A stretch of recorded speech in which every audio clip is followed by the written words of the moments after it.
Praise the Lord. Hallelujah. നമുക്ക് എഴുന്നേറ്റ് നിൽക്കാം.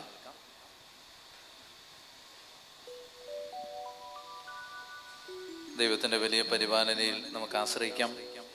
കർത്താവ് നമ്മെ പേര് ചൊല്ലി വിളിച്ച് കൂട്ടിക്കൊണ്ടുവന്ന ദിവസങ്ങളിലേക്ക് നാം പ്രവേശിക്കുകയാണ്. ദൈവത്തിൻ്റെ വലിയ സ്നേഹവും ശക്തിയും അനുഭവിക്കാൻ നാം നമ്മെ തന്നെ ഒരുക്കുകയാണ്. അപ്പോസ്തല പ്രവർത്തനം 4-ാം അധ്യായം 11-ാം തിരുവചനം. മറ്റാരിലും രക്ഷയില്ല, ആകാശത്തിന് കീഴിൽ മനുഷ്യരുടെ ഇടയിൽ രക്ഷയ്ക്ക് വേണ്ടി മറ്റൊരു നാമവും നൽകപ്പെട്ടിട്ടില്ല. കണ്ണുകളടയ്ക്കാം. ആകാശത്തിന് കീഴെ മനുഷ്യരുടെ ഇടയിൽ നമ്മുടെ രക്ഷയ്ക്ക് വേണ്ടി നൽകപ്പെട്ട ഏക നാമമായ യേശുവിൻ്റെ നാമത്തിലാണ് നാം നിൽക്കുന്നതും, നാം വചനം പ്രഘോഷിക്കുന്നതും, വചനം കേൾക്കുന്നതും, നാം ജീവിക്കുന്നതുമെല്ലാം. ആ രക്ഷകനായ യേശു ഈ ദിവസങ്ങളിൽ നമുക്ക് ആവശ്യമുള്ളതെല്ലാം, അവിടുത്തെ വചനവും അവിടുത്തെ ശക്തിയും അവിടുത്തെ മഹത്വവും അവിടുത്തെ തേജസ്സും അവിടുത്തെ വിശുദ്ധിയും അവിടുത്തെ അനുഗ്രഹങ്ങളും നിർലോഭമായി നമ്മുടെ മേൽ ചൊരിഞ്ഞ് തന്ന് നമ്മളെ അനുഗ്രഹിക്കുന്നതിന് നമുക്ക് ആഗ്രഹിക്കാം. കരങ്ങൾ സ്വർഗത്തിലേക്ക് ഉയർത്തി ഹൃദയം തുറന്ന് ഒരു 10-20 പേര് നമ്മുടെ സ്വരം കേൾക്കട്ടെ. ഉച്ചത്തിൽ കർത്താവിനെ സ്തുതിക്കാം. Hallelujah, hallelujah. കർത്താവായ ദൈവമേ, അങ്ങയുടെ നാമത്തിൽ ഈ കൺവെൻഷന്റെ ആരംഭ ദിവസത്തിൽ വലിയ മഹത്വവും തേജസ്സും ശക്തിയും വിശുദ്ധിയും ചൈതന്യവും ഈ ആലയം മുഴുവനിലേക്ക് അവിടെ നയിക്കണമേ എന്ന് പ്രാർത്ഥിക്കുന്നു. ഞങ്ങൾ പാവപ്പെട്ട മക്കളാണ് കർത്താവേ, ഞങ്ങൾ ബലഹീനരും അയോഗ്യനുമാണ് കർത്താവേ. അങ്ങയുടെ ദാനങ്ങളുടെ സമൃദ്ധിക്ക് യോഗ്യതയില്ലാത്ത തരത്തിൽ ഞങ്ങളുടെ അയോഗ്യതകളുടെ എണ്ണം വലുതാണ് കർത്താവേ. എങ്കിലും അവിടുത്തെ കാരുണ്യത്തെ ഓർമ്മിച്ചുകൊണ്ട് ഈ സന്ധ്യയിൽ അവിടുന്ന് ഞങ്ങളോട് കരുണ കാണിക്കണമേ. അവിടുന്ന് ഞങ്ങളെ ശക്തിപ്പെടുത്തണമേ. അത്ഭുതകരമായ ചൈതന്യം ഞങ്ങളുടെ മേലയക്കണമേ. ഓ പ്രിയപ്പെട്ട പരിശുദ്ധാത്മാവേ, സ്നേഹത്തോടെ ഞങ്ങളങ്ങേ സ്വാഗതം ചെയ്യുന്നു. ഓ പരിശുദ്ധാത്മാവേ, ഈ ശുശ്രൂഷ ഏറ്റെടുക്കണമേ. ഈ ശുശ്രൂഷയിലേക്ക് അവിടുന്ന് കടന്നു വരണമേ. അവിടുത്തെ ശക്തി അയക്കണമേ. എല്ലാ കാര്യങ്ങളും പരിശുദ്ധാത്മാവെ അവിടുന്ന് ഏറ്റെടുക്കണമേ. സ്വർഗത്തിൻ്റെ മഹത്വം ഞങ്ങളുടെ മേലയക്കണമേ. ദൈവവചനത്തിൻ്റെ ആഴം ഗ്രഹിക്കുവാൻ ഞങ്ങളെ സഹായിക്കണമേ. ഞങ്ങളുടെ ജീവിതത്തിൻ്റെ തിരുത്തേണ്ട മേഖലകളെ കണ്ടെത്താൻ സഹായിക്കണമേ. ഓ പ്രിയപ്പെട്ട പരിശുദ്ധാത്മാവേ, ഒരുപാട് ദാഹത്തോടെ ഞങ്ങളങ്ങ് വിളിക്കുന്നു. സ്നേഹത്തോടെ ആഗ്രഹത്തോടെ നമുക്ക് പരിശുദ്ധാത്മാവിനെ വിളിക്കാം. ഒത്തിരി സ്നേഹത്തോടെ വിളിക്കാം. പരിശുദ്ധാത്മാവേ എന്ന് ദാഹത്തോടെ വിളിച്ച് പ്രാർത്ഥിക്കാം. പരിശുദ്ധാത്മാവേ,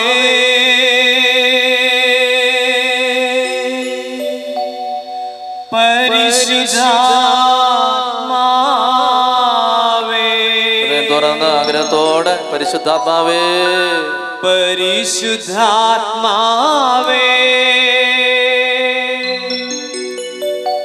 പരിശുദ്ധാത്മാവേ,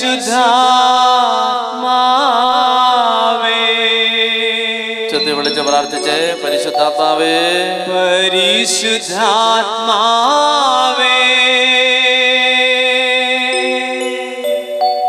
പരിശുദ്ധാത്മാവേ, തള്ളി വരണമേ ആത്മാവേ. വരിക വരിക ഞങ്ങളിൽ നീ, പരിശുദ്ധാത്മാവേ, ഞങ്ങളിൽ വന്ന് നിറയണമേ ആത്മാവേ. ദാഹത്തോടെ വിളിച്ചേ. വരിക വരിക ഞങ്ങളിൽ നീ, പരിശുദ്ധാത്മാവേ. വലിയ സ്നേഹത്തോടെ വിളിക്കാം. പരിശുദ്ധാത്മാവേ, പരിശുദ്ധാത്മാവേ,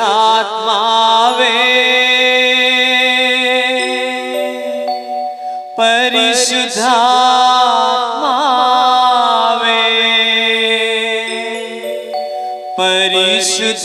പരിശുദ്ധാത്മാവേ, പരിശുദ്ധാത്മാവേ,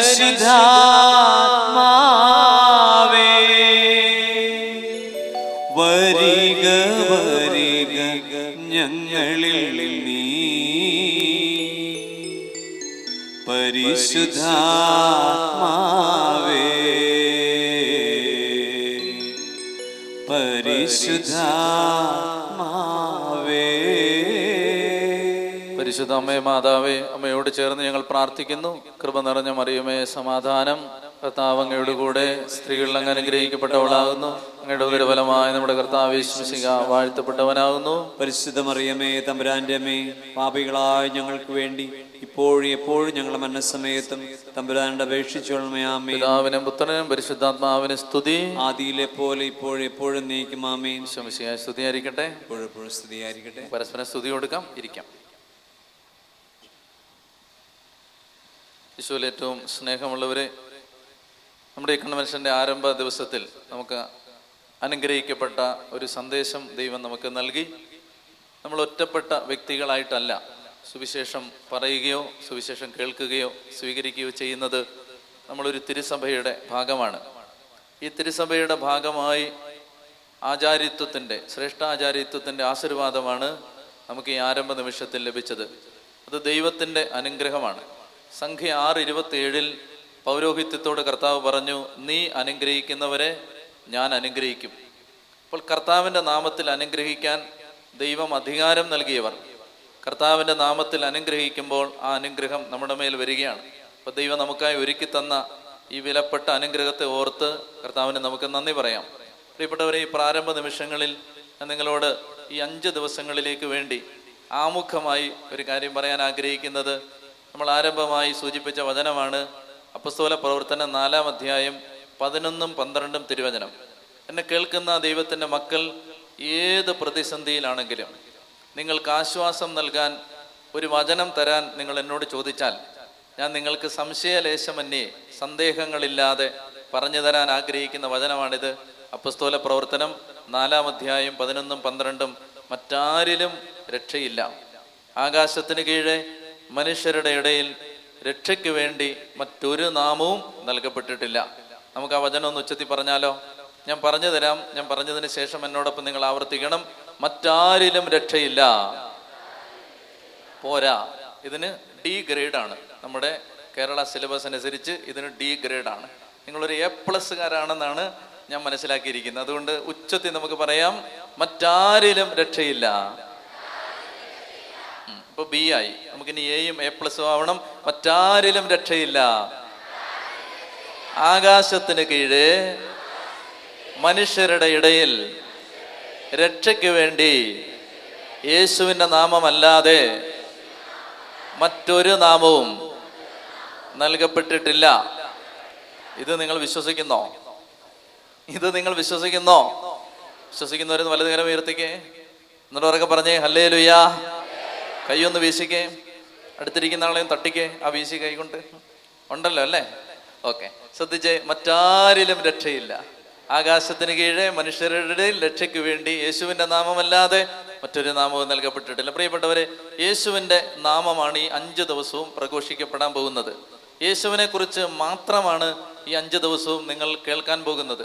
അപ്പൊ യേശുവിനെ കുറിച്ച് കേൾക്കുമ്പോൾ, യേശുവിനെ കുറിച്ച് കേൾക്കപ്പെടുന്ന ഓരോ വചനവും, പ്രഘോഷിക്കപ്പെടുന്ന ഓരോ വചനവും, എനിക്ക് ആദ്യം പറയാനുള്ളത് ഇതാണ്: നിങ്ങൾ കണ്ണും പൂട്ടി വിശ്വസിക്കണം. അതാണ് ഒന്നാമത്തെ കാര്യം. ദൈവത്തിൻ്റെ വചനത്തെ അന്ധമായി ഒരു പൊട്ടനെ പോലെ, പൊട്ടിയെ പോലെ, ഭ്രാന്തനെ പോലെ, ഭ്രാന്തിയെ പോലെ വിശ്വസിക്കണം. ഇവിടെ നമ്മുടെ ബുദ്ധി, ചിന്ത, ആലോചന, തീരുമാനം, നമ്മുടെ മനസ്സിൽ കിടക്കുന്ന സ്വർഗീയ പിതാവിനാൽ നട്ടതല്ലാത്ത ചെടികൾ, നമ്മുടെ മനസ്സിൽ കേട്ടുപതിഞ്ഞ പഴങ്കഥകൾ, കേട്ടുപതിഞ്ഞ പാരമ്പര്യത്തിൻ്റെ ചിന്തകൾ, ഈ കാര്യങ്ങൾക്കൊന്നും സ്ഥാനം കൊടുക്കാതെ കണ്ണും പൂട്ടി നിങ്ങൾ ദൈവത്തിൻ്റെ വചനം വിശ്വസിക്കണം. ചാൾസ് ഡ്യൂക്ക് എന്നു പേരുള്ള ഒരു അമേരിക്കക്കാരനുണ്ടായിരുന്നു.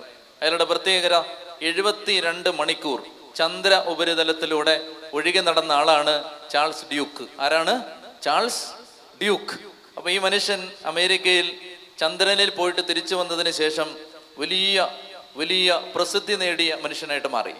അദ്ദേഹത്തിൻ്റെ വാക്ക് കേൾക്കാനും, അദ്ദേഹത്തെ കാണാനും, അദ്ദേഹത്തിൻ്റെ ഓട്ടോഗ്രാഫ് വാങ്ങാനും, അദ്ദേഹത്തെ ഒന്ന് സ്പർശിക്കാനും തിക്കും തിരക്കും കൂട്ടുന്ന ആയിരങ്ങളുടെയും പതിനായിരങ്ങളുടെയും നടുവിലൂടെ വലിയ ഒരു ഹീറോയുടെ പരിവേഷത്തോടെ നടന്നു പോകുമ്പോൾ ചാൾസ് ഡ്യൂക്കിന് തോന്നി താനാണ് ലോകത്തെ ഏറ്റവും വലിയ ആൾ. അങ്ങനെ ജീവിച്ച് മുന്നോട്ട് പോകുമ്പോൾ പാതി വഴിയിൽ എവിടെയോ വിരൽത്തുമ്പിൽ നിന്ന് വെള്ളമൂർന്നു പോകുന്നത് പോലെ ജീവിതം വഴുതിപ്പോകുന്നത് ചാൾസ് ഡ്യൂക്ക് അറിഞ്ഞു. ഭാര്യ 3 തവണ ആത്മഹത്യക്കൊരുങ്ങി. വിവാഹമോചനത്തിന് പലതവണ കോടതി വരാന്തകളിൽ കയറിയിറങ്ങി. പലപ്പോഴും അവരുടെ മനസ്സിൽ പാതി വഴിയിൽ എവിടെയോ ദൈവം തട്ടിവിട്ടതുപോലെ വിവാഹമോചനത്തിന്റെ കേസുകൾ അതിന്റെ പൂർണ്ണതയിലെത്താതെ തിരിച്ചു വന്നു. അങ്ങനെ പലതവണ ഭാര്യ ആത്മഹത്യക്കൊരുങ്ങുകയും പലതവണ ദാമ്പത്യത്തിന്റെ താളം തെറ്റുകയും ചെയ്ത കാലഘട്ടത്തിൽ ചാൾസ് ഡ്യൂക്കിന് തോന്നി, ദൈവത്തെ തിരഞ്ഞാലോ, ദൈവത്തെ തേടിയാലോ. അങ്ങനെ ഇതുപോലെ ഒരു സുവിശേഷ യോഗത്തിൽ ചാൾസ് ഡ്യൂക്ക് ഭാര്യയുടെ കൈയും പിടിച്ച് ഒരു സുവിശേഷം കേൾക്കാൻ വേണ്ടി പോയി. അവിടെ ചെന്ന് ഇത് കേട്ടുകൊണ്ടിരിക്കുമ്പോൾ അറിയാതെ ഈ മനുഷ്യന്റെ കണ്ണുകൾ നിറഞ്ഞൊഴുകി. ലോകത്തിന്റെ പാപപരിഹാരത്തിനായി കാൽവരിയുടെ നെറുകയിൽ 3 ആണികളിൽ പിടഞ്ഞു മരിച്ചൊരു ദൈവമുണ്ടെന്ന് വേദപാഠ ക്ലാസ്സുകളിൽ ചെറിയ പ്രായത്തിൽ പോലും പഠിച്ചിട്ടില്ലാതിരുന്ന ചാൾസ് ഡ്യൂക്കിന് കർത്താവായ യേശു ക്രിസ്തുവിനെ കുറിച്ച് കേട്ടപ്പോൾ കരയാതിരിക്കാൻ കഴിഞ്ഞില്ല. പൊട്ടിക്കരഞ്ഞുകൊണ്ട് യേശുവിനെ കുറിച്ച് അയാൾ കേട്ടു. ഈ സുവിശേഷ യോഗത്തിന്റെ ഒടുവിൽ സുവിശേഷം പറഞ്ഞയാൾ മുന്നിലേക്ക് കൈയാട്ടി വിളിച്ചുകൊണ്ട് കേട്ടുകൊണ്ടിരുന്ന ആളുകളോട് ഇങ്ങനെ പറഞ്ഞു, നിങ്ങളിൽ ആരെങ്കിലും യേശു ക്രിസ്തുവിന് വേണ്ടി നിങ്ങളുടെ ജീവിതം കൊടുക്കാൻ ആഗ്രഹിക്കുന്നെങ്കിൽ നിങ്ങളെ പരിശുദ്ധാത്മാവ് മുന്നിലേക്ക് വിളിക്കുന്നു. ഇത് കേട്ട മാത്രയിൽ ഏതോ ഒരു ഇലക്ട്രിക് ഷോക്ക് ഏറ്റതുപോലെ, ഒരു ആലക്തിക ആഘാതം ഏറ്റതുപോലെ ചാൾസ് ഡ്യൂക്ക് തന്റെ ഭാര്യയുടെ മുഖത്തേക്ക് നോക്കി. ഭർത്താവ് എന്നെ ഒന്ന് നോക്കിയിരുന്നെങ്കിൽ എന്ന ആഗ്രഹത്തോടെ ഭാര്യ ഭർത്താവിനെ തന്നെ നോക്കിയിരിക്കുകയാണ്. കണ്ണുകൾ കൊണ്ടവർ സംസാരിച്ചു. നമുക്ക് മുന്നിലേക്ക് പോയാലോ എന്നായിരുന്നു കണ്ണുകൾ തമ്മിൽ സംസാരിച്ചത്. ഭാര്യയും ഭർത്താവും തലയാട്ടി. ചാൾസ് ഡ്യൂക്ക് തന്റെ ഭാര്യയുടെ കയ്യിൽ പിടിച്ച് ഭാര്യയെ എഴുന്നേൽപ്പിച്ച് ഈ ഹോളിന്റെ ഒത്ത മധ്യത്തിലൂടെ ചാൾസ് ഡ്യൂക്കും ഭാര്യയും 10,000 സാക്ഷി നിർത്തി ആ ഓഡിറ്റോറിയത്തിന്റെ മുൻവശത്തേക്ക് ചെന്ന് സുവിശേഷകന്റെ മുമ്പിൽ മുട്ടുകുത്തി ശിരസ് നമിച്ചു നിന്നുകൊണ്ട് പതിഞ്ഞ ശബ്ദത്തിൽ ഇങ്ങനെ പറഞ്ഞു, ഞാനും എൻ്റെ ഭാര്യയും യേശു ക്രിസ്തുവിന് വേണ്ടി ജീവിതം കൊടുക്കാൻ ആഗ്രഹിക്കുന്നു. അങ്ങനെ കർത്താവിന് വേണ്ടി ജീവിതം കൊടുത്ത ചാൾസ് ഡ്യൂക്ക് സുവിശേഷ വേല ആരംഭിച്ചു. ഈ മനുഷ്യൻ എഴുതി വെച്ച ഒരു വാചകം എന്നെ വല്ലാതെ ആകർഷിച്ചു. അദ്ദേഹം ഇങ്ങനെയാണ് എഴുതി വെച്ചത്: ലോകത്തെ ഏറ്റവും വലിയ ദൂരം സഞ്ചരിച്ചെത്താൻ ബദ്ധപ്പാടുള്ള, യാത്ര ചെയ്ത് എത്താൻ ബദ്ധപ്പാടുള്ള ലോകത്തെ ഏറ്റവും വലിയ ദൂരം ഭൂമിയിൽ നിന്ന് ചന്ദ്രനിലേക്കുള്ള ദൂരമല്ല. അയാൾ പറയുകയാണ്, യാത്ര ചെയ്ത് കടന്നെത്താൻ ബദ്ധപ്പാടേറിയ പ്രപഞ്ചത്തിലെ ഏറ്റവും വലിയ മഹാദൂരം ഭൂമിയിൽ നിന്ന് ചന്ദ്രനിലേക്കുള്ള ദൂരമല്ല, മറിച്ച് ഒരു മനുഷ്യന്റെ തലയിൽ നിന്ന് ഹൃദയത്തിലേക്കുള്ള ദൂരമാണ്. ഒരു മനുഷ്യന്റെ ബുദ്ധിയിൽ നിന്ന് ഹൃദയത്തിലേക്കുള്ള ദൂരമാണ്. ചാൾസ് ഡ്യൂക്ക് പറയുകയാണ്, ബുദ്ധിയിൽ നിന്ന്, ബുദ്ധിയുടെ കെട്ടിൽ നിന്ന്, ബുദ്ധിയുടെ അന്ധകാരത്തിൽ നിന്ന്, ബുദ്ധി സമ്മാനിച്ച ഇരുട്ടിൽ നിന്ന് ഒരു മനുഷ്യന് വിശ്വാസത്തിന്റെ ഹൃദയത്തിലേക്ക് വഴുതിയിറങ്ങാനാണ് പ്രപഞ്ചത്തിൽ ഏറ്റവും കൂടുതൽ യാത്ര ചെയ്യാൻ ബദ്ധപ്പാടേറിയ ദൂരം. ചൊല്ലി പറഞ്ഞേ ഹല്ലേലൂയാ. ഈ രാത്രിയിൽ പരിശുദ്ധാത്മാവ് വിളിക്കുകയാണ്, ബുദ്ധിമാന്മാരിൽ നിന്നും വിവേകികളിൽ നിന്നും മറച്ചു വെച്ച് കുഞ്ഞുങ്ങൾക്ക് വെളിപ്പെടുത്തിയ മഹാജ്ഞാനത്തിന് നിങ്ങൾ കാതോർക്കാൻ ഒരു കുഞ്ഞിൻ്റെതുപോലെ ദൈവത്തിന്റെ വചനത്തെ നിങ്ങൾ കണ്ണും പൂട്ടി വിശ്വസിക്കണം. ചൊല്ലി പറഞ്ഞേ ഹല്ലേലൂയാ.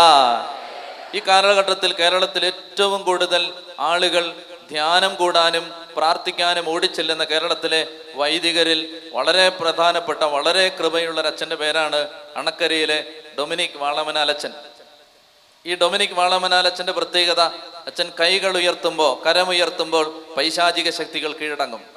അതുപോലെ ഈ കേരളത്തിൽ എനിക്ക് തോന്നുന്നില്ല മറ്റൊരു കത്തോലിക്ക വൈദികൻ അത്രയും ഈ മേഖലയിൽ, ഡെലിവറൻസിന്റെ മേഖലയിൽ അത്രമേൽ കൃപ പ്രാപിച്ചൊരു അച്ഛനാണ് ഡൊമിനിക് അച്ഛൻ. അച്ഛൻ ഈ കൃപയിലേക്ക് വന്നൊരു സാഹചര്യം നിങ്ങളോട് ഞാൻ പറയാം. ഒരു സാധാരണ വൈദികനായി കാഞ്ഞിരപ്പള്ളി രൂപതയിലെ ചെറിയ ചെറിയ ഇടവകകളിൽ ശുശ്രൂഷ ചെയ്യുകയും ചെറിയ കൗൺസിലിംഗ് കൊടുക്കുകയും ചെറിയ ചെറിയ പള്ളികളിൽ പോയി പ്രാർത്ഥനകൾ നടത്തുകയും വചന ശുശ്രൂഷ ചെയ്യുകയും ഒക്കെ ചെയ്ത കാലഘട്ടത്തിൽ ഡൊമിനിക് അച്ഛന് ട്യൂമർ, ക്യാൻസർ രോഗം പിടിപെട്ടു. അദ്ദേഹത്തിന് രോഗം പിടിപെട്ട് ചെറിയ പ്രായത്തിൽ തന്നെ രോഗം പിടിപെട്ട് അദ്ദേഹം മരണാസന്ന നിലയിലായി. അദ്ദേഹം കാഞ്ഞിരപ്പള്ളി രൂപതയുടെ പ്രീസ്റ്റ് ഹോമിൽ, വയസ്സായ അച്ഛന്മാരെ താമസിപ്പിക്കുന്ന സ്ഥലത്ത് പ്രീസ്റ്റ് ഹോമിൽ മരണം കാത്തു കഴിയുമ്പോൾ, ജീവിതത്തിന്റെ എല്ലാ പ്രതീക്ഷകളും നഷ്ടപ്പെട്ട് കൺമുമ്പിലേക്ക് വന്നുപെട്ട മരണത്തിന്റെ വിഷരേണുക്കൾ സിരകളെ കുത്തിവലിക്കുന്ന രോഗത്തിന്റെ ദൈന്യതയിലും വേദനയിലും മനസ്സും ശരീരവും വെന്ത് വേദനിച്ച് അദ്ദേഹം മുന്നോട്ട് നീങ്ങുന്ന കാലഘട്ടത്തിൽ, പ്രിയപ്പെട്ടവരെ, ഈ വേദപുസ്തകത്തിൽ 73 പുസ്തകങ്ങളിലായി 35,520 വചനങ്ങളുണ്ട്. എത്ര വചനമുണ്ട്? 35,520 വചനമുണ്ട് കത്തോലിക്ക സഭ ഉപയോഗിക്കുന്ന വേദപുസ്തകത്തിൽ. എത്ര വചനമുണ്ട്? 35,520 വചനമുണ്ട്.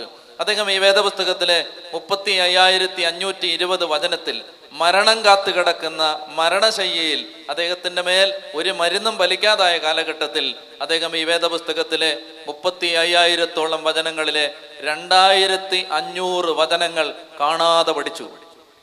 അധ്യായം വാക്യം സഹിതം മരണക്കിടക്കയിൽ കിടന്നുകൊണ്ട് അദ്ദേഹം ഒരു ടേപ്പ് റെക്കോർഡറിൽ ദൈവത്തിന്റെ വചനം വെച്ച്, ഒരു ഇയർഫോൺ വെച്ച്, ഹെഡ്ഫോൺ വെച്ച് ഇത് കേട്ടുകൊണ്ട് 2,500-ഓളം ദൈവവചനങ്ങൾ അദ്ദേഹം കാണാതെ പഠിച്ചു.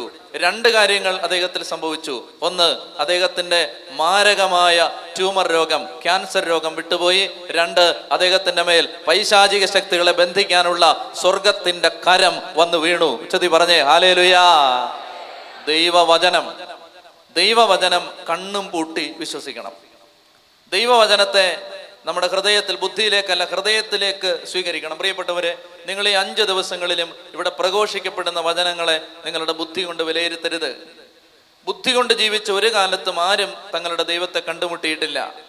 ബുദ്ധി കൊണ്ട് ജീവിക്കുന്ന ഒരു കാലത്തും നമുക്ക് നമ്മുടെ ദൈവത്തെ കാണാൻ പറ്റില്ല. ബുദ്ധി ഉപേക്ഷിക്കണമെന്നോ ചിന്തിക്കരുതെന്നോ അല്ല ഞാൻ പറയുന്നതിന്റെ ചുരുക്കം. മറിച്ച് നമ്മുടെ ബുദ്ധിയിൽ ഒരിക്കലും ദൈവവചനത്തെ സ്വീകരിക്കാനോ ഗ്രഹിക്കാനോ കഴിയില്ല.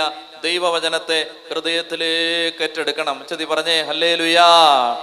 ചതി പറഞ്ഞേ ഹല്ലേലൂയാ. ഹല്ലേലൂയാ. ദൈവത്തിന്റെ വചനം നിങ്ങൾ വിശ്വസിക്കുന്നോ? പ്രിയപ്പെട്ടവരെ, ദൈവത്തിന്റെ വചനത്തിന് അതുല്യമായ ശക്തിയുണ്ട്. എറണാകുളത്ത് പാലാരിവട്ടത്ത് കൊച്ചപ്പൻ ഡോക്ടർ എന്ന് പറയുന്ന ഡോക്ടർ എബ്രഹാം കൊച്ചപ്പൻ ഡോക്ടർ എന്ന് പറയുന്ന ഒരു ഡോക്ടറുണ്ട്.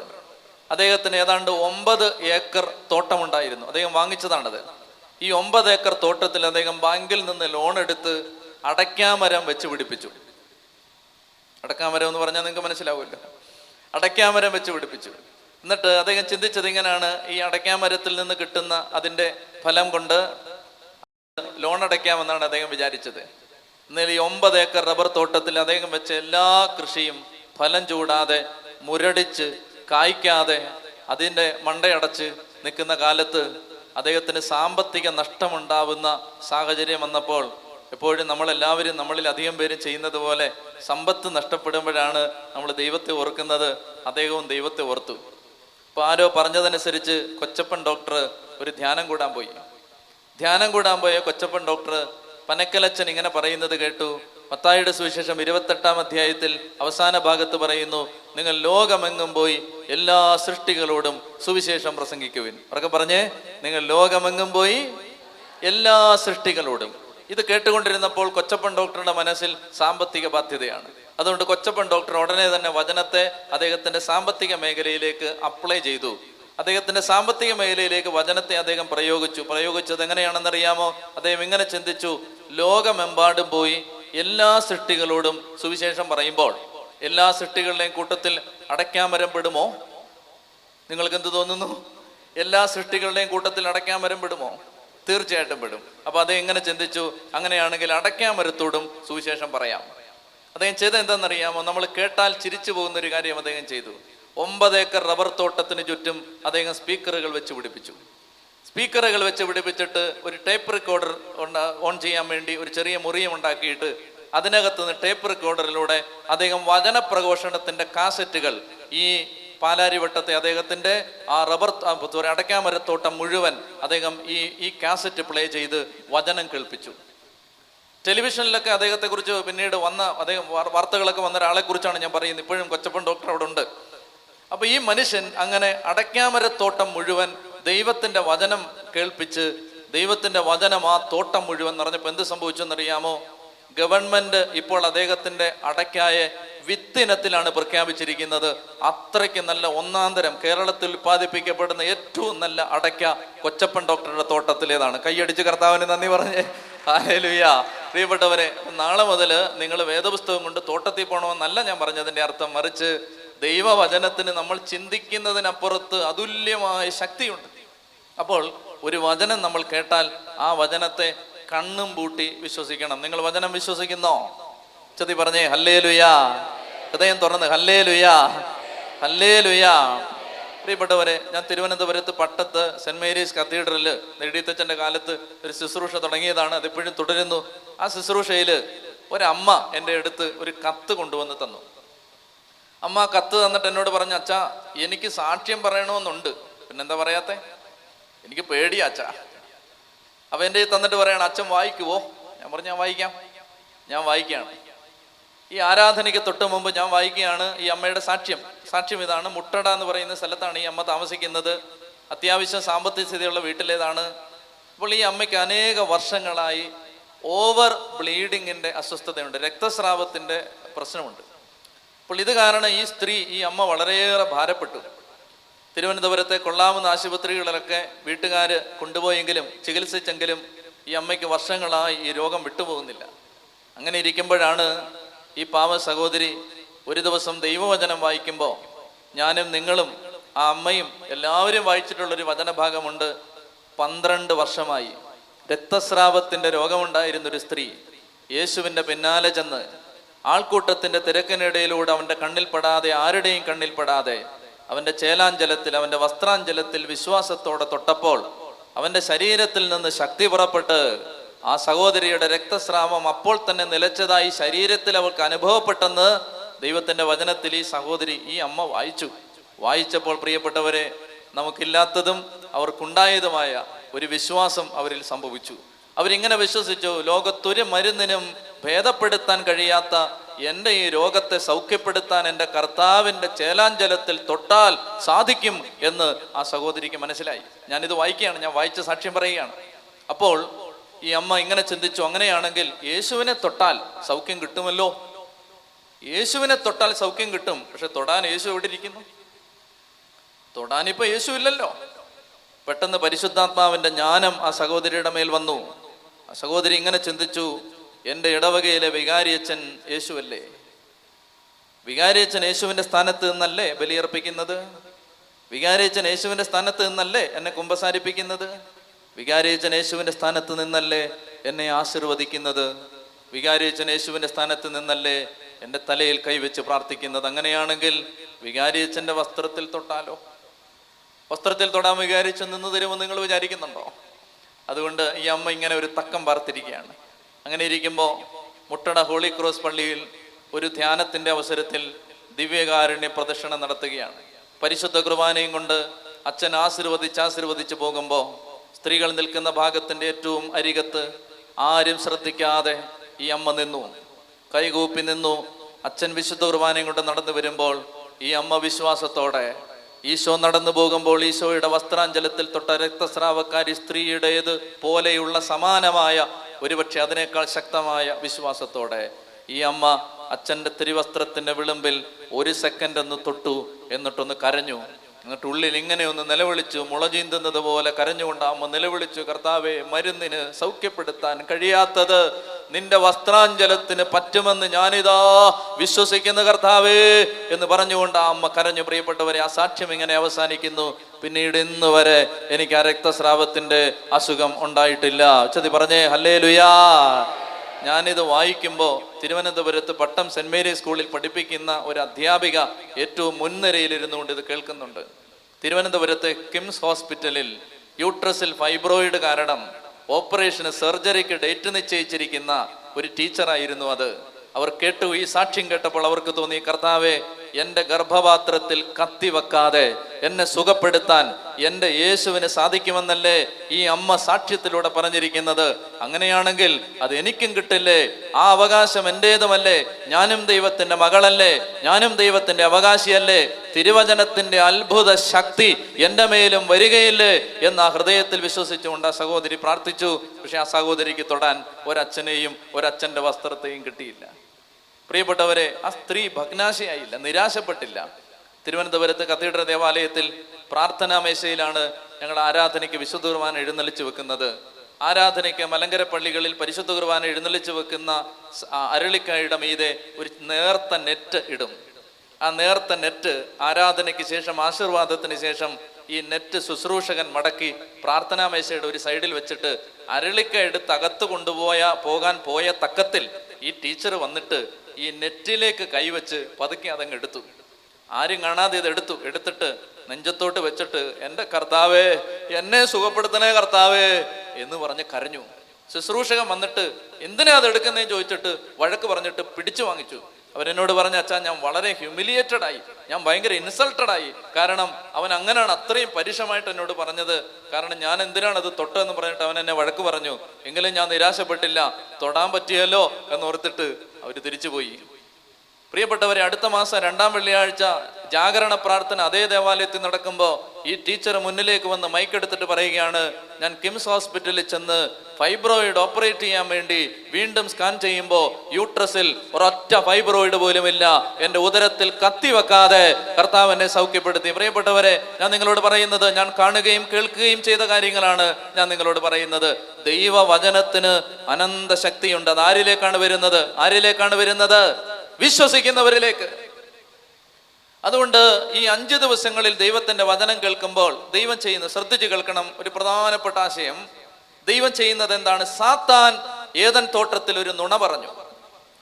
സാത്താൻ ഏദൻ തോട്ടത്തിൽ പറഞ്ഞ നുണ ഇതാണ്: ദൈവത്തെ നീ വിശ്വസിക്കരുത്. ഇങ്ങോട്ട് ശ്രദ്ധിച്ചേ, ദൈവത്തെ നീ വിശ്വസിക്കരുത്.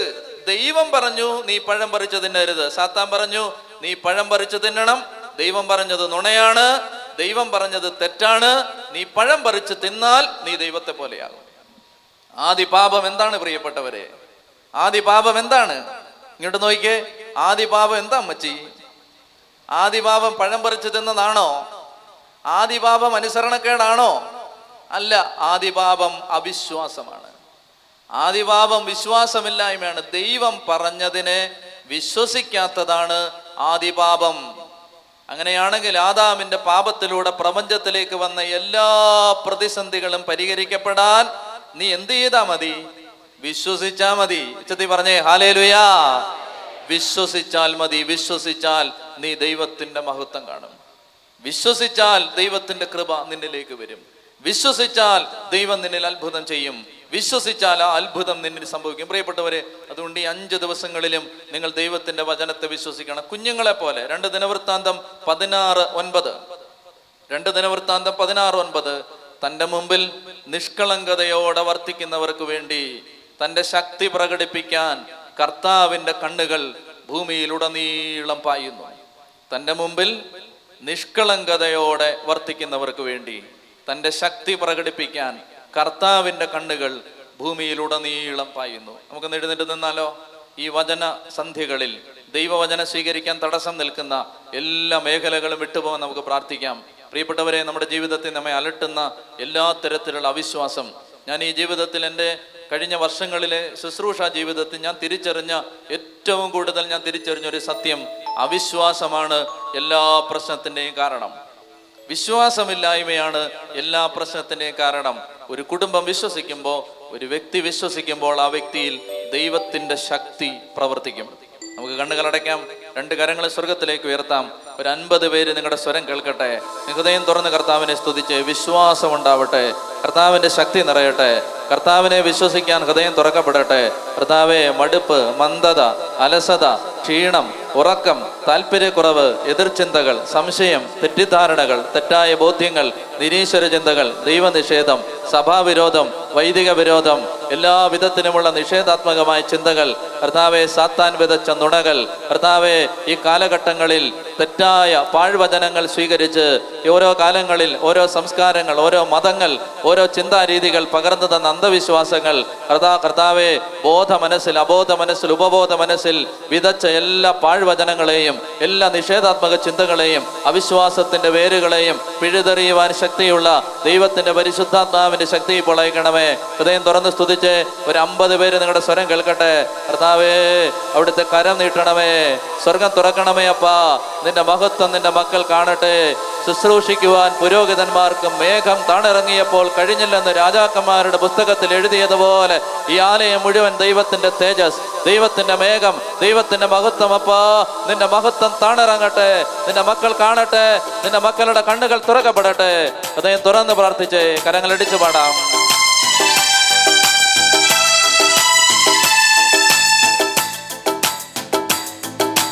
പരിശുദ്ധാത്മാവേ, പരിശുദ്ധാത്മാവേ, വരദാനത്തിൻ അഭിഷേകം കൊണ്ടെന്നെ നിറയ്ക്കണമേ.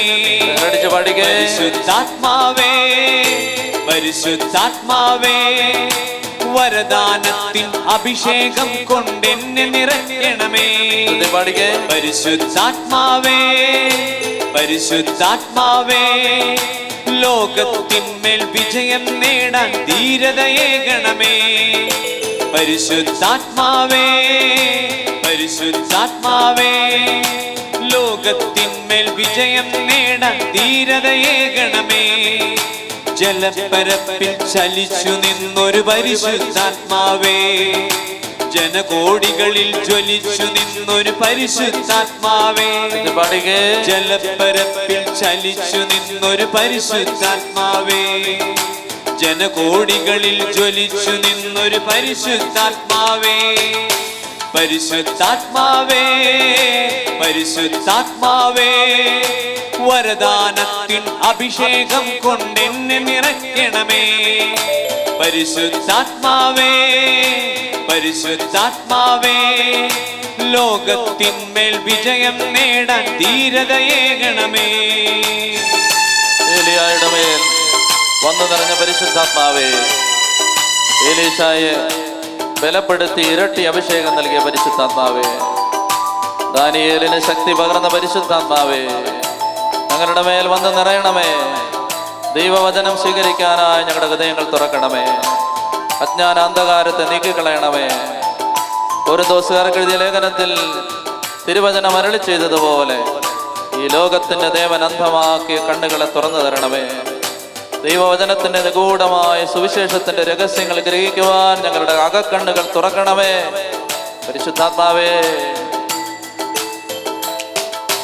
ഏലിയായിൽ കത്തി ജ്വലിച്ചൊരു പരിശുദ്ധാത്മാവേ, ഏലീശായ്ക്ക് ഇരട്ടിയേകിയ പരിശുദ്ധാത്മാവേ. ഏലിയായിൽ കത്തി ജ്വലിച്ചൊരു പരിശുദ്ധാത്മാവേ, ഏലീശായ്ക്ക് ഇരട്ടിയേകിയ പരിശുദ്ധാത്മാവേ. ഏലിയായിൽ കത്തി ജ്വലിച്ചൊരു പരിശുദ്ധാത്മാവേ, ഏലീശായ്ക്ക് ഇരട്ടിയേകിയ പരിശുദ്ധാത്മാവേ.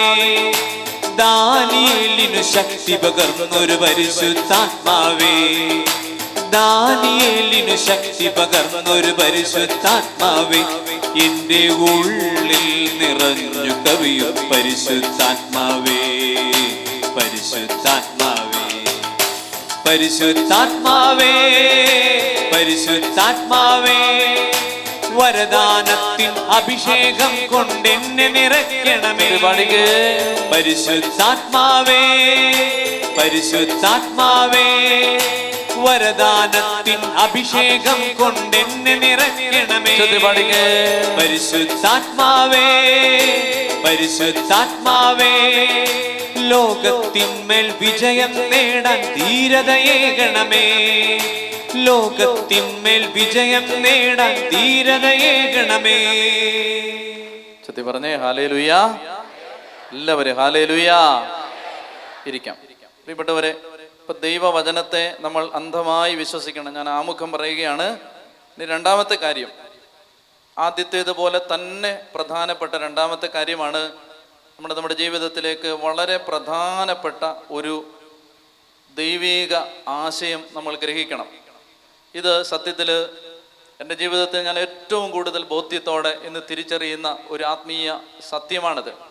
പ്രിയപ്പെട്ടവരെ, ഞാനതിൻ്റെ സാഹചര്യം നിങ്ങളോട് പറയുമ്പോൾ നിങ്ങൾക്കതിൻ്റെ ഗൗരവം മനസ്സിലാകും. അതായത് ഞാൻ പലപ്പോഴും ഇങ്ങനെ കണ്ടിട്ടുണ്ട്, ചില ആളുകൾ ഒരു തീരുമാനമെടുത്ത്, ഉദാഹരണത്തിന് മക്കളെ കൊണ്ടുപോയി ഒരു വിദ്യാലയത്തിൽ ചേർത്തു, ഏതാനും മാസങ്ങൾക്കുള്ളിൽ മക്കൾ നശിച്ചു പോകുന്നു. അല്ലെങ്കിൽ ചില ആളുകൾ പുതിയതായിട്ടൊരു ഭവനം നിർമ്മിക്കുന്നു, ആ ഭവനം നിർമ്മിച്ച് ഭവനത്തിലേക്ക് കയറി അധികം നാൾ കഴിയുന്നതിന് മുമ്പ് തകർച്ചകൾ ആരംഭിക്കുന്നു. ഞാൻ ആദ്യകാലങ്ങളിലൊക്കെ വിചാരിച്ചു ഇതൊക്കെ വെറുതെ മനുഷ്യർ പറയുന്നതാണെന്ന്. പിന്നീട് ജീവിതങ്ങൾ കുറെ കൂടി അടുത്ത് കണ്ടപ്പോൾ, മനുഷ്യരുടെ ജീവിതങ്ങളെ കുറെ കൂടി നേരിട്ട് മനസ്സിലായപ്പോൾ ഈ പറയുന്നതിനകത്തൊക്കെ വാസ്തവമുണ്ടെന്ന് എനിക്ക് മനസ്സിലായി. നിങ്ങൾ ശ്രദ്ധിച്ച് കേൾക്കണം. ഞാൻ ചില അന്ധവിശ്വാസങ്ങൾ പരത്തുകയല്ല, ചില അന്ധവിശ്വാസങ്ങൾ തിരുത്തുകയാണ്. ശ്രദ്ധിച്ച് കേൾക്കണം. അപ്പോൾ ഇവിടെ ചില സ്ഥലത്ത് പോയി താമസിക്കുന്നു, ചില ആളുകൾ ചില ഒരു വീട് വിറ്റ് വേറൊരു സ്ഥലത്ത് പോയി സ്ഥലം വാങ്ങിക്കുന്നു, അതോടെ ആ കുടുംബം നശിക്കാൻ തുടങ്ങുന്നു, അല്ലെങ്കിൽ അവർക്ക് തകർച്ചകൾ സംഭവിക്കുന്നു. ഒരാളൊരു വാഹനം വാങ്ങുന്നു, അതോടുകൂടി ആ വാഹന അപകടത്തിൽപ്പെട്ട് അവർ മരിക്കുന്നു. ഇങ്ങനെയൊക്കെയുള്ള സാഹചര്യങ്ങൾ കാണുമ്പോൾ നമ്മൾ ചിന്തിക്കും. എന്താണ് ചിന്തിക്കുന്നത്? സാധാരണഗതിയിൽ നമ്മൾ ചിന്തിക്കുന്നത് ആ സ്ഥലം കൊള്ളില്ല, അല്ലെങ്കിൽ ആ കോളേജ് കൊള്ളില്ല, അല്ലെങ്കിൽ ആ വാഹനം ആരോ ആഭിചാരം ചെയ്തു, അല്ലെങ്കിൽ എല്ലാവരും കൂടോത്രം ചെയ്തു. പ്രിയപ്പെട്ടവരെ, ഈ കാര്യത്തെക്കുറിച്ച് അനേകം നാളുകളായി ഞാൻ ദൈവത്തിൻ്റെ സന്നിധിയിൽ ചിന്തിക്കുകയും പ്രാർത്ഥിക്കുകയും എൻ്റെ മനസ്സിൽ ഇതൊരു വലിയ അന്വേഷണമായിരുന്നു. ഒരു കാലഘട്ടം മുഴുവൻ ഞാൻ ചിന്തിച്ചു, ദൈവമേ, എന്തുകൊണ്ടാണ് ചില മനുഷ്യർ ചില കാര്യങ്ങളിലേക്ക് പെട്ടെന്ന്, ഒരാൾ ഒരു കട തുടങ്ങുന്നു, അതോടെ അയാൾ നശിച്ചു പോകുന്നു. ഒരാൾ ഒരു ബിസിനസ്സിലേക്ക് ഇറങ്ങുന്നു, അതോടെ അയാളുടെ തകർച്ച ആരംഭിക്കുന്നു. പ്രിയപ്പെട്ടവരെ, ദൈവം എനിക്ക് തന്ന ഒരു ബോധ്യം ഞാൻ നിങ്ങളോട് പങ്കുവെക്കുകയാണ്. അതായത്, ഏത് ചെറുതോ വലുതോ ആയ തീരുമാനമോ എടുക്കുന്നതിന് മുൻപ് ആ തീരുമാനം ശരിയാണോ തെറ്റാണോ എന്ന് ദൈവസന്നിധിയിൽ നമുക്കൊരു പരിശോധനയുടെ ആവശ്യമില്ലേ? ഉദാഹരണത്തിന്, നിങ്ങളുടെ മക്കളെ എവിടെ വിടണം എന്ന് ആരാണ് തീരുമാനിക്കേണ്ടത്? നിങ്ങളുടെ വീട് എവിടെയാണ് വെക്കേണ്ടതെന്ന് ആരാണ് തീരുമാനിക്കേണ്ടത്? നിങ്ങളുടെ മക്കളെ വിദേശത്ത് ജോലിക്ക് വിടണോ നാട്ടിൽ ജോലിക്ക് വിടണോ എന്ന് ആരാണ് തീരുമാനിക്കേണ്ടത്? നിങ്ങൾ ചിന്തിക്കും, ഇത്രയും മൈന്യൂട്ടായ കാര്യങ്ങൾ വരെ തിരക്കാൻ ദൈവത്തിന് എന്താ പണി? ഞാൻ എൻ്റെ ബോധ്യം നിങ്ങളോട് പറയുകയാണ്. നമ്മുടെ ജീവിതത്തിൻ്റെ ഏറ്റവും നിസ്സാരമായ കാര്യങ്ങൾ പോലും ദൈവത്തിന് തീരുമാനമെടുക്കണമെന്ന് ആഗ്രഹമുണ്ട്. വളരെ ശ്രദ്ധയോടെ കേൾക്കുക. ഒരു ചെറിയ തീരുമാനം തെറ്റിയാൽ, ഉദാഹരണത്തിന് നിങ്ങളൊരു സ്കൂട്ടർ വാങ്ങി, ദൈവത്തിൻ്റെ ഇഷ്ടമാണോ ഈ സ്കൂട്ടർ വാങ്ങിയത്? ദൈവം ആഗ്രഹിക്കുന്നുണ്ടോ ഇത്? പ്രിയപ്പെട്ടവരെ, ഇങ്ങനെ ഒരു ചോദ്യം നമ്മൾ ആത്മീയരുടെ മനസ്സിൽ വരാറുണ്ടോ? വന്നില്ലെങ്കിൽ വരേണ്ടതല്ലേ? ഞാനിത് പറയുന്നതിൻ്റെ കാരണം, പലപ്പോഴും മനുഷ്യനെടുക്കുന്ന തെറ്റായ തീരുമാനങ്ങളുടെ ഫലമാണ് മനുഷ്യന്റെ തകർച്ചകളെന്ന് എനിക്ക് മനസ്സിലായി. നമ്മളെടുക്കുന്ന, ദൈവം നമ്മളെ ഒരിക്കലും തകർച്ചയിലേക്ക് വിടാൻ ആഗ്രഹിക്കുന്നില്ല. എന്നാൽ ദൈവത്തോട് ചോദിക്കാതെ നമ്മളെടുക്കുന്ന ചെറിയ തീരുമാനങ്ങൾ പോലും നമ്മളെ നാശത്തിലേക്ക് നയിക്കാം. ഞാനിത് നിങ്ങൾക്ക് ഗ്രഹിക്കാൻ ഒരു ഉദാഹരണം പറയാം. ഈ കാലഘട്ടത്തിൽ ഞാൻ കേരളത്തിൽ കഴിഞ്ഞ 15 വർഷത്തിനിടയിൽ കണ്ട വലിയ ഒരുപാട് മഹാത്ഭുതങ്ങളുണ്ട്. അതിലെ ഒരു മഹാത്ഭുതമാണ് ഷാലോം ടെലിവിഷൻ. ഷാലോം ടെലിവിഷൻ ആരംഭിക്കുന്ന കാലത്ത് ബെന്നി മുന്നത്ര എന്ന അൽമായ സഹോദരനോട്, സുവിശേഷകനോട്, അദ്ദേഹത്തെ സ്നേഹിക്കുന്ന എല്ലാവരും പറഞ്ഞു, ബെന്നി ഒരു സുവിശേഷകൻ എന്ന നിലയിൽ ബെന്നിക്ക് ഒരു നല്ല പേരുണ്ട്, അത് കളയരുത്. ഒരു ചാനൽ ആരംഭിക്കാൻ, മുഴുവൻ സമയ സുവിശേഷത്തിന് വേണ്ടി ഒരു ചാനൽ ആരംഭിക്കാൻ ബെന്നി മുന്നത്തറ തുടങ്ങുന്ന സമയത്ത് അദ്ദേഹത്തോട് പറഞ്ഞു, എല്ലാവരും പറഞ്ഞു, ബെന്നിക്കൊരു നല്ല പേരുണ്ട്, ബെന്നി കളയരുത്. ഈ ചാനൽ ഒരിക്കലും യാഥാർത്ഥ്യമാവില്ല എന്നതിന് അവർ പറഞ്ഞ കാരണങ്ങൾ ഏതാണ്ട് 5 കാരണങ്ങളാണ്. അവർ പറഞ്ഞു, BJP ഗവൺമെന്റ് കേന്ദ്രം ഭരിക്കുന്ന സമയത്ത് മുഴുവൻ സമയ സുവിശേഷത്തിന് വേണ്ടി എന്ന പേരിൽ ഒരു ചാനലിന് അപേക്ഷ കൊടുത്താൽ BJP ഗവൺമെന്റ് അത് അനുവദിക്കുമോ? അവരുടെ ഉത്തരം ഇതാണ്, അനുവദിക്കില്ല. രണ്ടാമതായിട്ട് അവരിങ്ങനെ പറഞ്ഞു, 24 മണിക്കൂറും സുവിശേഷത്തിന് വേണ്ടി എന്ന പേരിൽ ഒരു ചാനൽ തുടങ്ങിയാൽ ഒരു പരസ്യം പോലും ഇല്ലാതെ ഈ ചാനൽ എങ്ങനെ മുന്നോട്ട് പോകും? ഈ ചാനൽ ആരംഭിക്കുന്ന കാലത്ത് അത് നടക്കണമെങ്കിൽ ഏതാണ്ട് 30 ലക്ഷം രൂപ ഒരു മാസം വേണം. ഇന്ന് ഷാലോം നമ്മൾ കാണുന്ന രീതിയിൽ ഒരു മാസം നമ്മൾ കാണണമെങ്കിൽ അതിൻ്റെ എക്സ്പെൻസ് 50 ലക്ഷം രൂപയാണ് ഒരു മാസം. അപ്പോൾ ബെന്നി എന്ന് പറയുന്ന സഹോദരനോട് അദ്ദേഹത്തിന്റെ സുഹൃത്തുക്കൾ പറഞ്ഞു, ബെന്നി മണ്ടത്തരം കാണിക്കരുത്. ഈ ഷാലോം 30 ലക്ഷം രൂപ ഒരു മാസം ആര് തരും? ഒറ്റ പരസ്യം പോലും ഇല്ലാതെ അതെങ്ങനെ നടക്കും? 2. മൂന്നാമത്തേത്, ആരുടെയെങ്കിലും ശുപാർശക്കത്തോ റെക്കമെൻഡേഷനോ ഉണ്ടെങ്കിൽ പോലും ഈ പെരുവണ്ണാമൂഴി എന്ന് പറയുന്ന കുഗ്രാമത്തിൽ ഇതിന് അനുവാദം കിട്ടിയാൽ തന്നെ ഈ ചാനൽ എങ്ങനെ നടക്കും?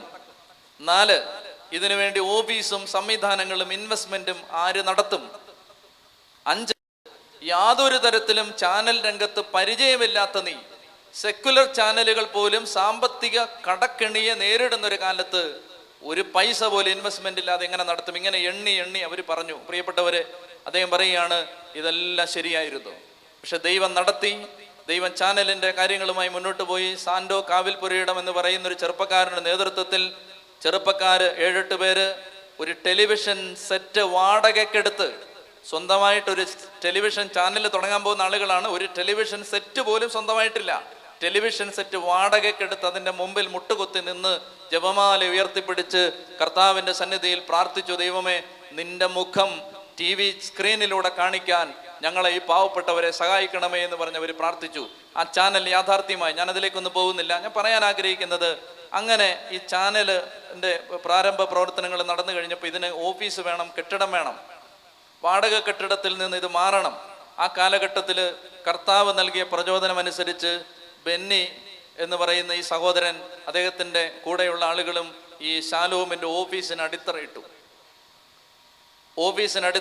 ദൈവം പറഞ്ഞിട്ട് തന്നെ എല്ലാം ചെയ്യുന്നത്. പക്ഷേ 1.5 കൊല്ലം ഈ കെട്ടിടം പണിയാനാവാതെ അത് വെറുതെ പാഴ്മണ്ണ് പോലെ കിടന്നു. കുറ്റിച്ചെടികൾ വളർന്നു.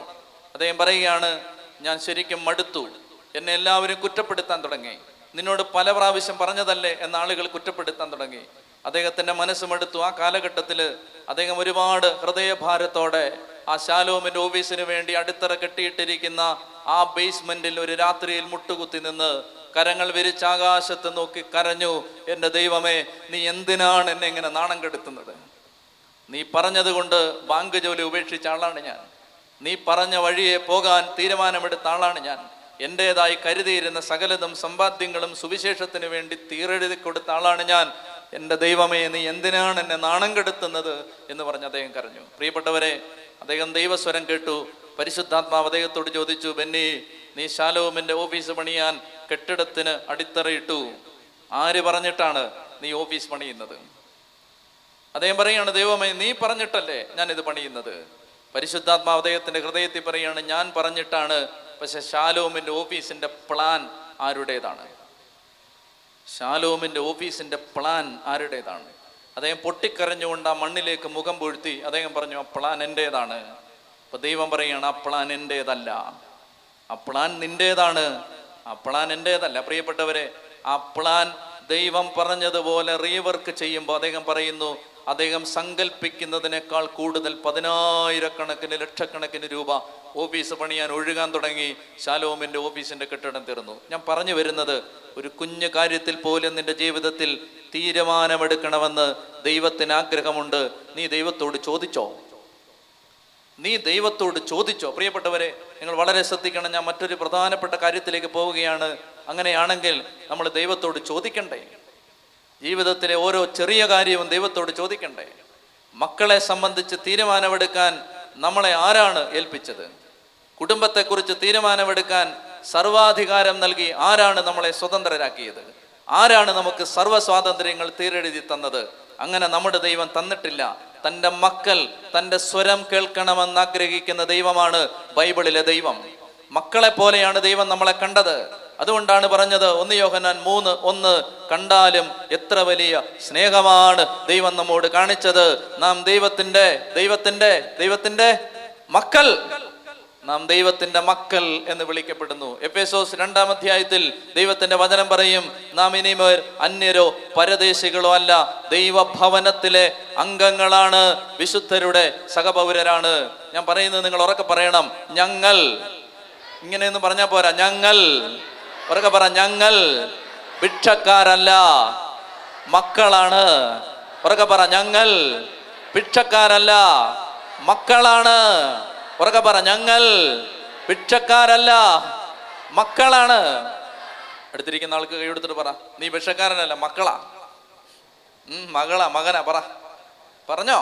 മലയാളിക്ക് ഒരു ദുസ്വഭാവമുണ്ട്, വേറെ എല്ലായിടത്തോട്ടും നോക്കും, മുഖത്ത് മാത്രം നോക്കത്തില്ല.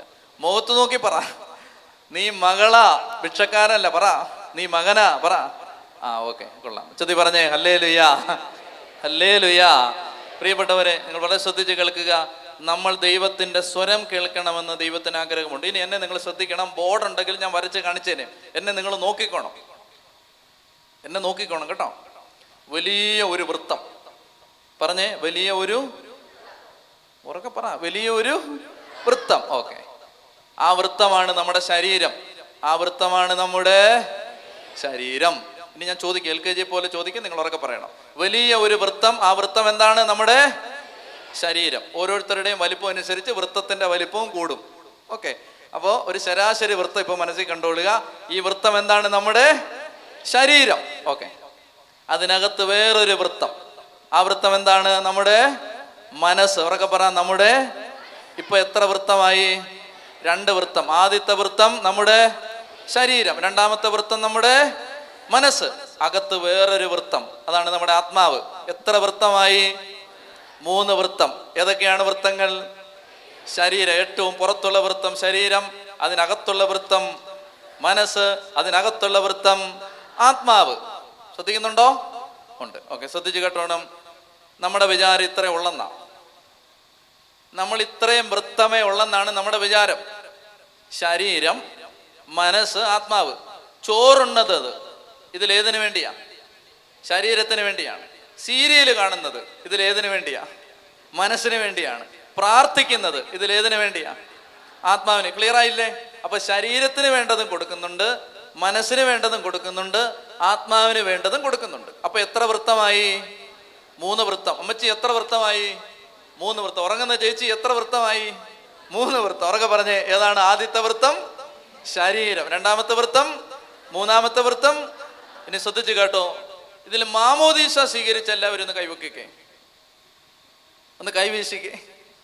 മാമോദീസ സ്വീകരിച്ചാണോ? സർട്ടിഫിക്കറ്റ് വാങ്ങിച്ച് ലാമിനേറ്റ് ചെയ്ത് വീട്ടിൽ വെക്കണം കേട്ടോ. എല്ലാ സർട്ടിഫിക്കറ്റും ഉണ്ട്, ഈ സർട്ടിഫിക്കറ്റ് ഒഴിച്ച്. അപ്പോൾ മാമോദീസ സ്വീകരിച്ച് ഒന്നുകൂടെ കൈ ഉയർത്തിക്കേ, ഒന്ന് കൈവീശിക്കേ. മാമോദീസ സ്വീകരിച്ചു. ശ്രദ്ധിക്കുക, നിങ്ങൾക്ക് വേറൊരു വൃത്തം കൂടെ ഉണ്ട്. ശ്രദ്ധിച്ചു കേട്ടോണം, നിങ്ങൾക്ക് വേറൊരു വൃത്തം കൂടെ ഉണ്ട്. ആ വൃത്തം ഏതാണ്? മാമോദീസ സ്വീകരിച്ച ഒരാൾ, നിങ്ങൾ ശ്രദ്ധിച്ചു, എനിക്കൊരു ചോദ്യം ചോദിക്കാനുണ്ട്. മാമോദീസ സ്വീകരിച്ച ഒരു കത്തോലിക്കൻ, ഉദാഹരണത്തിന് ഞാൻ ആരെയും കുറ്റപ്പെടുത്താൻ പറയുകയല്ല, മനസ്സിലാവാൻ പറയുകയാണ്. യേശുദാസ് എന്ന് പറയുന്ന നമ്മളെല്ലാം സ്നേഹിക്കുന്ന നമ്മുടെ കേരളത്തിലെ ഇങ്ങോട്ട് മാങ്ങ വേണ്ടതാ, ഇങ്ങോട്ട് നോക്ക്. അതായത് യേശുദാസ് എന്ന് പറയുന്ന നമ്മളെല്ലാവരും സ്നേഹിക്കുന്ന പാട്ടുകാരൻ, അദ്ദേഹം ഇപ്പോൾ പ്രാക്ടീസ് ചെയ്യുന്ന കത്തോലിക്കനാണോ? അല്ല. പള്ളിയിൽ പോകുന്ന കത്തോലിക്കനാണോ? അല്ല. അദ്ദേഹം മറ്റ് മത കേന്ദ്രങ്ങളിലൊക്കെ പോയി പാട്ടൊക്കെ പാടുന്ന ആളാണ്. യേശുദാസ് മാമോദീസ സ്വീകരിച്ച ആളാണോ? അതെ, അതെ. യേശുദാസിന്റെ അകത്തും ഇതുണ്ട്. ഞാനീ പറയാൻ പോകുന്ന വൃത്തം ശ്രദ്ധിച്ചു കേട്ടോണം. ആ വൃത്തമാണ് മാമോദീസ സ്വീകരിച്ച എല്ലാവരുടെയും ഉള്ളിൽ. ഉറക്കെ പറയണം, പിതാവ് പോരാ, പിതാവ്, പുത്രൻ, പരിശുദ്ധാത്മാവ് എന്ന ത്രിയേക ദൈവം. ഇതാണ് 4ാമത്തെ വൃത്തം. ഇത് നിങ്ങളുടെ അകത്തുണ്ടോ? നിങ്ങളുടെ ആത്മാവിന്റെ കേന്ദ്രസ്ഥാനത്ത് മാമോദീസ സ്വീകരിച്ചൊരു വ്യക്തി മതം മാറിയാലും, യേശുവിനെ തള്ളി പറഞ്ഞാലും, അയാൾ ഏത് മതവിശ്വാസം സ്വീകരിച്ചാലും, അയാൾ 500 പേരെ കൊന്നാലും, ശ്രദ്ധിച്ചു കേട്ടോണം, ഈ വൃത്തം പോവോ? പറ, പോവോ? എനിക്ക് ചില കാര്യങ്ങളിൽ മറുപടി വേണം, അതിനാ ഞാനിത് പറയുന്നത്. പോകുമോ? പോകുമോ? അപ്പൊ നിങ്ങളുടെ ഉള്ളിൽ ഈ ത്രിയേക ദൈവം ഉണ്ട് എന്നുള്ളവരൊന്ന് കൈവെക്കേ. കുറച്ചു പേരെ ഉള്ളോ? ഒന്ന് കൈവീശിക്കേ. ഓക്കെ, കൈയാത്തിട്ടെ. അപ്പൊ നമ്മുടെ ഉള്ളിൽ ആരുണ്ട്? പിതാവുണ്ട്, പുത്രനുണ്ട്, പരിശുദ്ധാത്മാവുണ്ട്. നിങ്ങൾ 500 പേരെ കൊന്നാൽ ഈ ത്രിത്വം നിങ്ങളെ വിട്ടു പോവോ? പോവില്ല. അതുകൊണ്ടാണ് മാമോദീസ ഒറ്റ തവണയെ തരൂ. നിങ്ങൾക്ക് ഒരാഴ്ച കഴിയുമ്പോൾ തോന്നുവാണ് ഞങ്ങൾ കുഞ്ഞായിരുന്നപ്പോഴാണ്ട് ശരിക്കും അങ്ങോട്ട് എക്സ്പീരിയൻസ് ചെയ്യാൻ പറ്റിയില്ല, അതുകൊണ്ട് ഒരു 12 വയസ്സാകുമ്പോൾ ഒരു മാമോദീസയുടെ താച്ചോ ഞാൻ ഒരു 500 രൂപ തന്നേക്കാന്ന് പറഞ്ഞാൽ അച്ഛൻ തരുമോ? അച്ഛൻ തരും, മാമോദീസ അല്ല. അപ്പോൾ ശ്രദ്ധിച്ച് കേൾക്കുക, മാമോദീസ ഒറ്റ തവണയെ തരൂ. അതിന്റെ കാരണം എന്താണ്? ആത്മാവിൽ മായാത്ത മുദ്ര പതിച്ച് ത്രിയേക ദൈവം നമ്മുടെ ഉള്ളിലേക്ക് വന്നിരിക്കും. ശ്രദ്ധിച്ച് കേൾക്കണം, ശ്രദ്ധിച്ച് കേൾക്കണം. കണ്ണ് അങ്ങോട്ടും ഇങ്ങോട്ടും മാറരുത്, എന്നെ നോക്കിക്കോണം. അപ്പൊ ഈ ത്രിയേക ദൈവം നമ്മുടെ ആത്മാവിലുണ്ട്. പിതാവ്, പുത്രൻ, പരിശുദ്ധാത്മാവ്. എൻ്റെ അടുത്ത ചോദ്യം, നമ്മുടെ ആത്മാവെന്ന് പറയുന്ന 3ാമത്തെ വൃത്തത്തിനകത്താണ് ഈ വൃത്തം, 4ാമത്തെ വൃത്തം.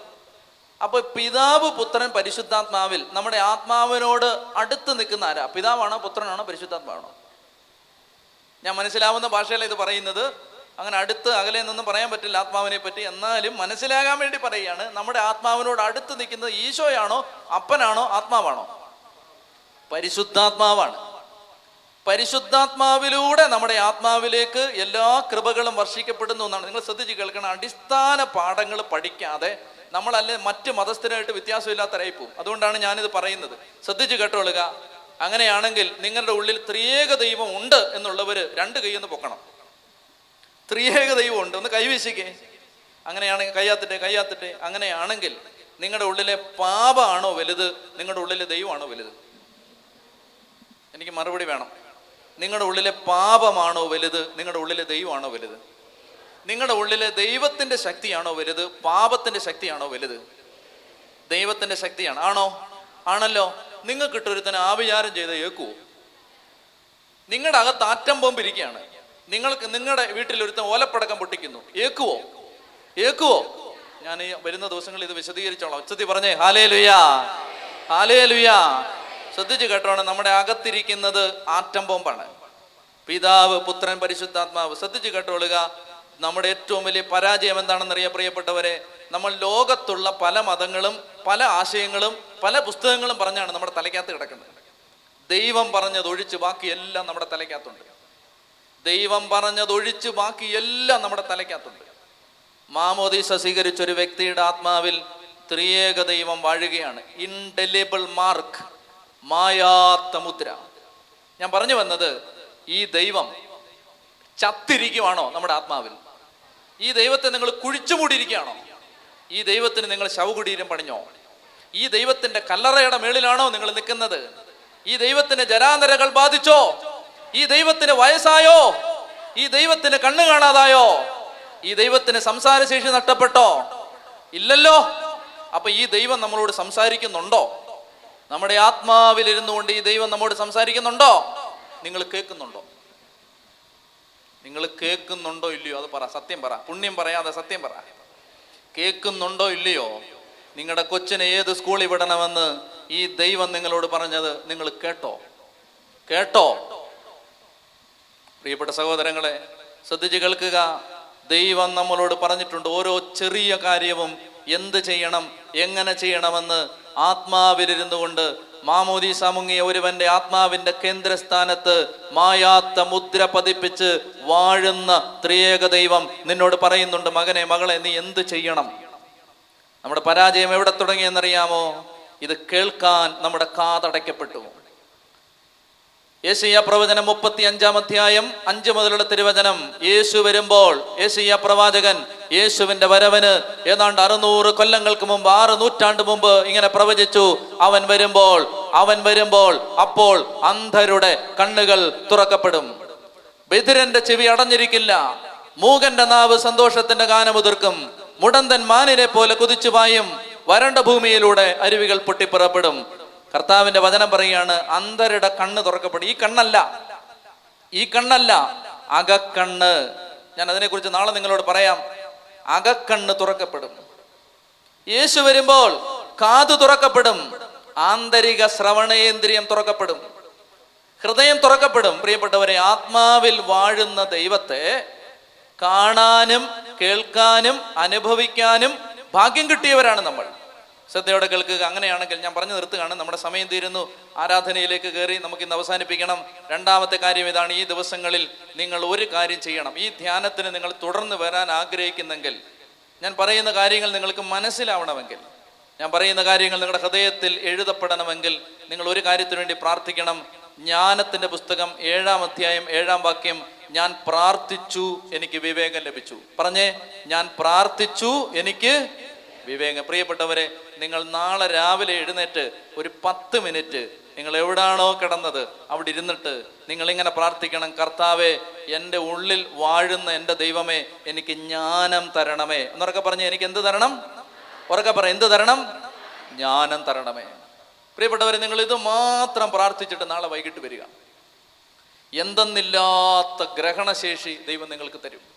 ദൈവത്തിന്റെ വചനത്തിന്റെ കാണാത്ത അർത്ഥങ്ങൾ നമ്മുടെ ഹൃദയത്തിൽ തുറക്കപ്പെടും. ദൈവവചനത്തിന്റെ നിഗൂഢ രഹസ്യങ്ങൾ നമ്മുടെ ഹൃദയത്തിൽ തുറക്കപ്പെടും. പ്രിയപ്പെട്ടവരെ, നിങ്ങൾ ചെയ്യേണ്ടത് ഇതാണ്. ഈ 5 ദിവസങ്ങൾ നമ്മളൊരു വ്രതം പോലെ എടുക്കണം. ഇത് നേർച്ചയാണ്. ഈ 5 ദിവസങ്ങളിൽ വചനത്തിന്റെ മുമ്പിൽ നമ്മൾ ഇരിക്കുകയാണ്. വചനം കണ്ണും പൂട്ടി സ്വീകരിക്കണം. ദൈവത്തിന്റെ വചനം പറയുകയാണ്, നീ നിഷ്കളങ്കതയോടെ കർത്താവിന്റെ മുമ്പിൽ ഇരിക്കണം. ശ്രദ്ധിച്ചു കേട്ടെ, നമ്മൾ നാളെ വരുമ്പോൾ നിങ്ങൾ നാളെ മുഴുവൻ ഒറ്റ കാര്യത്തിന് വേണ്ടി പ്രാർത്ഥിച്ചിട്ട് വന്നാൽ മതി. എന്താ പ്രാർത്ഥിക്കേണ്ടത്? കർത്താവേ, എനിക്ക് ജ്ഞാനം. ഉറക്കെ പറഞ്ഞേ, കർത്താവേ, എനിക്ക്. നിങ്ങൾ പ്രാർത്ഥിക്കുമോ ഇത്? നിങ്ങളിത് പ്രാർത്ഥിച്ചാൽ, എൻ്റെ പ്രിയപ്പെട്ടവരെ, നിങ്ങൾ 1 മാസം പ്രാർത്ഥിക്ക്. നിങ്ങളുടെ ജീവിതത്തിലെ ഓരോ കുഞ്ഞു കാര്യത്തിലും കർത്താവ് നിങ്ങൾക്ക് ജ്ഞാനം തരും. ഓരോ ചെറിയ കാര്യത്തിലും. ഞാൻ ഒരു അനുഭവം പറയാം, അത് പറഞ്ഞിട്ട് ഞാൻ നിർത്താം. കേരളത്തിൽ, ഞാൻ അതിനെക്കുറിച്ച് പിന്നീട് പറയാം. സിസ്റ്റർ അഭയയുടെ മരണവുമായി ബന്ധപ്പെട്ട് കഴിഞ്ഞ 25 വർഷങ്ങളായി ഞാൻ മെനഞ്ഞാന്ന് സിസ്റ്റർ സെവിയെ കണ്ടിരുന്നു.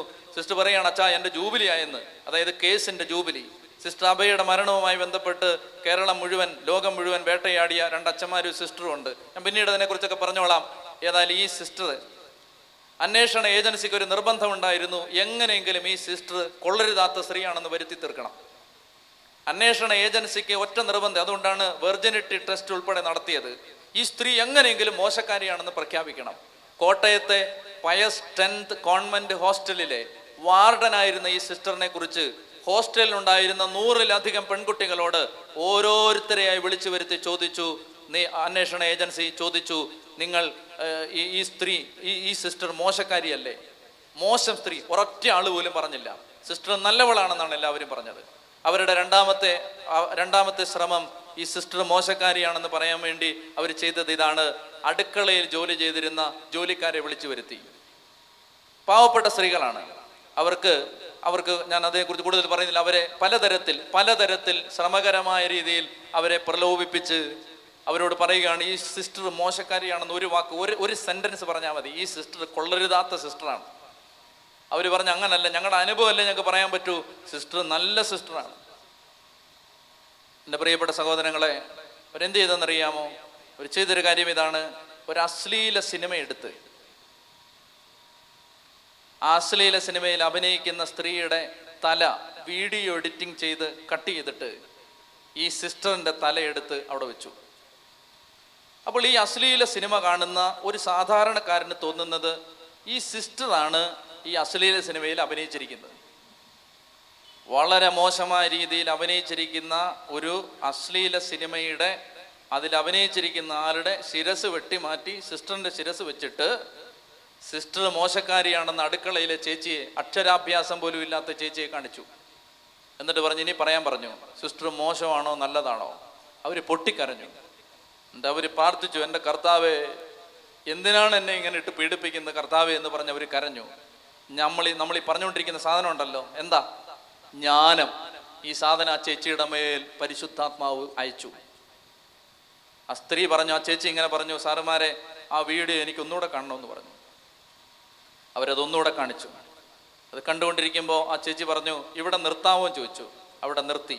സ്ക്രീനിലേക്ക് ചെന്ന് അവരിങ്ങനെ വിരൽ ചൂണ്ടിയിട്ട് പറഞ്ഞു, ദേ, ഈ അഭിനയിക്കുന്ന സ്ത്രീ കാലിൽ ക്യൂടെക്സ് ഇട്ടിട്ടുണ്ട്, ഞങ്ങളുടെ സിസ്റ്റർമാർ ക്യൂടെക്സ് ഇടത്തില്ലെന്ന് പറഞ്ഞു. ചേർന്ന് പറഞ്ഞേ ഹല്ലേലൂയാ. പ്രിയപ്പെട്ട സഹോദരങ്ങളെ, ഇന്നും ഒരാളെ കൊണ്ടുപോലും എതിര് പറയിപ്പിക്കാൻ പറ്റിയിട്ടില്ല. ആ ഹോസ്റ്റലിലെ ജോലിക്കാരെ ആവട്ടെ, പെൺകുട്ടികളെ ആവട്ടെ.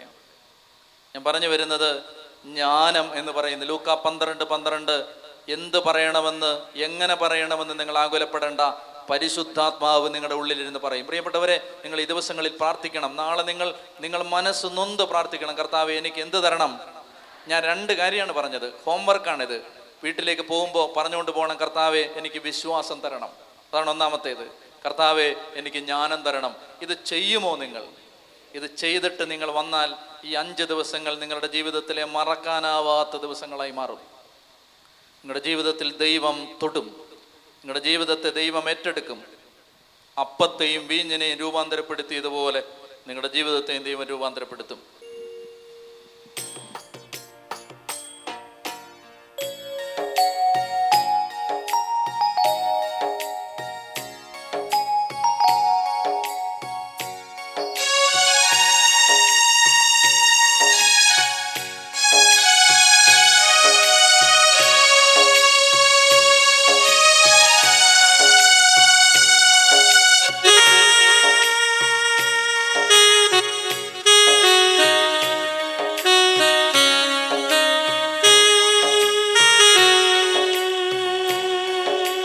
ദൈവകുഞ്ഞാടേ, ആത്മനാഥനെ, അങ്ങേ ഞങ്ങൾ ആരാധിക്കുന്നു. ദൈവകുഞ്ഞാടേ, ആത്മനാഥനെ, അങ്ങേ ഞങ്ങൾ ആരാധിക്കുന്നു.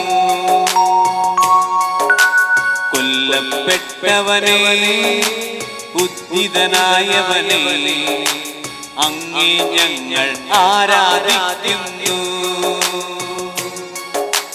കൊല്ലപ്പെട്ടവനെ ബുദ്ധിതനായവനെ കരങ്ങളടിച്ച് പാടാം. അങ്ങേ ഞങ്ങൾ ആരാധിക്കുന്നു.